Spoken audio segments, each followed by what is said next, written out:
All right, we have a very special guest in our studio. Landmark Cars has been in focus because of the strong FY26 growth numbers that they posted. In fact, just the Q4 numbers were record-breaking for the company. This was mostly driven by newer brands like MG, Mahindra, Kia and BYD, while Mercedes remained the top contributor. But we have Sanjay Thakker, chairman of Landmark Cars, joining in our studio. Sanjay, welcome.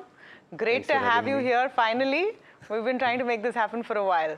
That's true. Thanks for having me, Tamanna. Yeah. Okay. So tell us, let's start with the present and then we'll go a little back to the numbers, which are now seeming like they're in the rear view mirror. What has been the appetite? What has been the mood of customers? What has been the trend that you're seeing after this whole West Asia crisis, fuel price hikes, etc.? Are you seeing any impact, or because you deal in luxury and above, there is no impact at all? So when we started the year and we started making our budgets in March, April, and by that time the war had started, and we really thought that the demand would be pretty subdued. That's exactly how we started the year, and we, my address to my team, we set up what we call BCTs, the budget control teams. We broke down all the expense heads and said that let's focus on expenses this year. The demand may not come the way we thought it would because of this war. And guess what?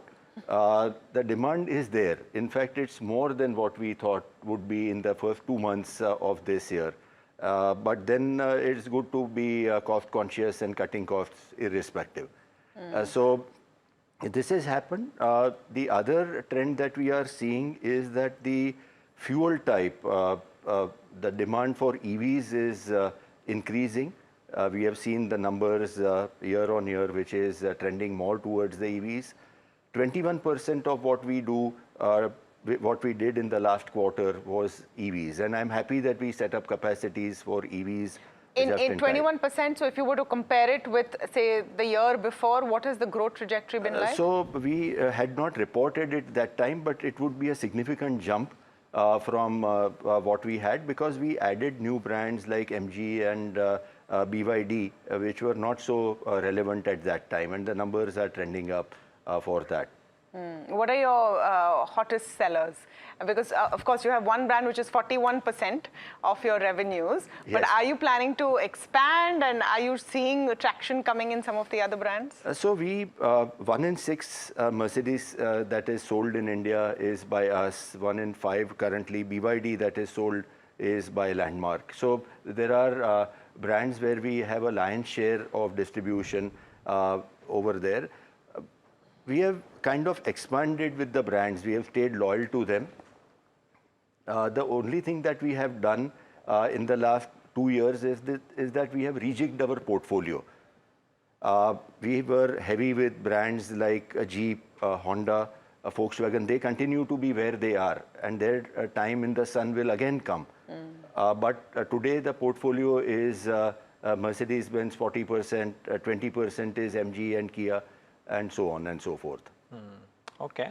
As a group, or as a entire entity, I believe you were what, 80, 85 outlets across 8 states, if you will, or maybe more? We are now in with 11 brands, 13 states. 13 states. 13 states and nearly 30 cities that we are in. Okay. Are you looking to consolidate with the expanded presence that you have as of now, or are you still in that expansion mode even for FY27 and 28? We are not in that expansion phase that we did 1.5, 2 years back. That was done for a specific reason. We wanted to change the muscle, the fiber of the company with more predictable brands like Mahindra, like Kia, like MG, which we have done. Right. And our heavy investment phase is over. We have grown from 1 outlet in 1998 to nearly 150 today, all because due to the internal accruals that we have had, no long-term borrowing. But 25% of what we have done is also due to M&As. So we will continue to grow, but we will not. We are not likely to grow at this rapid pace of what we did last year and the year before. Oh, okay. So that is in terms of the network, right? Now, the point would be that in terms of the sales as well as the internal metrics, because you're no longer going to be investing in capex, if you will, Yes. or expansion, would that do material changes to the internal metrics? It could be margins, it could be return on capital, etc. Are there some targets that you've set for yourself internally or otherwise for FY27 and 28? That is what we are wanting to do. We wanted to prove to ourselves first that this kind of rapid expansion is what we can do in time, in budget, and then get all those outlets to the profitability matrices that we have internally. So we are getting back there.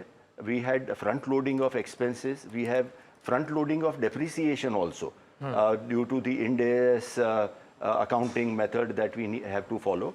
Our depreciation is also pretty high currently, which will start tapering off 2-3 years from now, and the numbers will start looking better. Sorry, could you share some numbers? I mean, some targets that you may have, whatever metric it may be. So what has happened is that in the last year, we have had a 160 basis point improvement in the EBITDA year on year. And that's something that we would like to continue that trajectory. We would like to kind of go there, and then the PAT numbers will automatically emerge. And what do you think margins are looking like with a higher skew towards EV?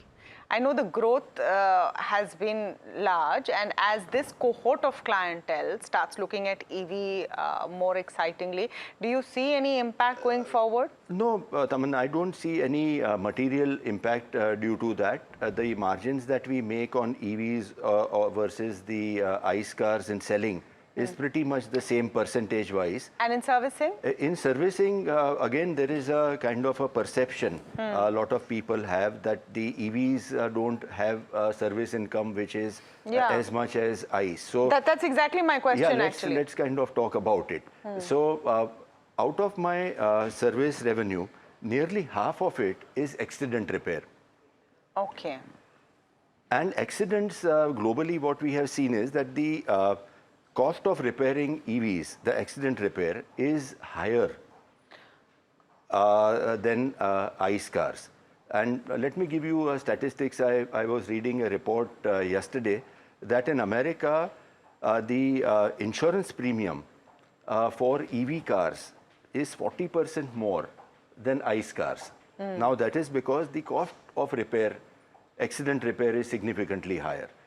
So there would not be any material change in the after-sales revenue. There will be a small drop, not a material thing over a period of time. But there will be a small drop because your regular repair and maintenance is not as much. So when you say regular repair and maintenance, it is basically the oil or the engine repair, which is not a very important component of what we really do. So the interior cleaning, the brakes, the tires, all those things will continue. So when I say material, it is really not that material drop that will have. And over a period of time, when we are right now, EV population is hardly anything of the total what we call the car park. Yeah, no. I was asking the context that you are seeing a big pop in EV growth, right, in relative terms. So globally also, Tamanna, what has happened is that a lot of new revenue sources are kind of discovered, for a lack of better word. Subscription models, for example. So EVs come with a lot of features which you can use, provided you pay the subscription. The servicing of EV cars today is at the dealership. It is not over the air or free of cost. So we dealers become a part of that ecosystem. Okay, so will you have a subscription model for your EV? The OEs will have over a period of time. If they want to, you will be a part of that? Yeah, we will be a part of that. They may have to want to replace their spare part sales with something more consistent. Software upgrades, maybe. Yeah. Okay, interesting. So just one clarification before I ask my question. You mentioned about the expansion on the operational metrics. Unless I'm very wrong, the FY26 margins actually came off versus FY25, right? No. The reported margins? So there is a reported margin and there is a pro forma thing. So the margins haven't really come off. We have had the highest ever EBITDA. We have had the highest ever... EBITDA, yes, 100%, 265 crores or thereabouts. But didn't margins come off? You saying... No, the margins are pretty good on a quarter-on-quarter basis. Okay. And in absolute terms, we have had 38 crores PAT versus much lower in the previous year. I hear you. Yeah, okay. So you probably extend this 6% number to slightly higher numbers in the times to come. Okay. What about expanding the product portfolio? I mean, do you reckon this the current cohort of Mercedes plus BYD plus others that you have, that you mentioned, continues, or do you add anything else to the... We have what Landmark does is that Landmark focuses on premium and luxury cars. Agreed. And in India, luxury, though it is easy to understand, premium is something that is a little subjective. Of course. So what we have done at our end is that around 10-11 lakhs of average selling price before GST is what our threshold is. So that's what we have done. We have 11 brands that we represent today, and that seems to be enough for now. We don't need to expand more. The brands are going to be introducing new models, and we will grow higher than the industry. That's what we believe we will do. What is your after-sales to new car revenue mix? So we crossed 1,000 crores of after-sales revenue for the first time last year. So many people track as a percentage as to how 1,000 crores over say 7,000 crores. So what percentage is it? Now in our mind, the after sales is a 15% compounding kind of a business. I think some 18% margins you enjoy. It is 18% EBITDA margin. It's like an annuity type of a business. So if this number as a percentage mix, that's not what we track, because this 1,000 will become say 1,150 or will become 1,300, 1,400. That's an absolute number. Now, if I sell more cars and the percentage becomes a little adverse. So say for example, if I sell more cars, then after sales percentage will become lower. But that is good for business. Because if I were to sell more cars, they will come in for service. Yeah. We have around 8 years. So what is it currently? So currently is what, around 15% of our turnover is the after sales business. But with a significantly higher margin, as versus new cars is 3 to 4%, maybe? Yeah. So that's so the new car margin not only includes the new car sales margin, but also the insurance and the finance commission that we make. Okay. So we report a combined thing over there, just to kind of put more color to it. In 2022, just before we went public, 50% of our EBITDA came from sales and 50% from after sales. Today, this is 1/3 for sales and 2/3 from after sales. Oh, okay. So, and do you intend to take it to some other level? So we want to make money in sales also, which we believe we can. After sales is a predictable number that is in the bag. So we must, and we will get back to the sales margins also gradually as good times return. Okay, but there is no target. Like you've taken it to 2/3, 1/3. You don't intend to take it to 75%, 25% or something? No. It's if sales makes more money, I'm in fact happier, because after sales is a very predictable in the bag there's number. No target effectively. There's no target as such. I hear you. Okay.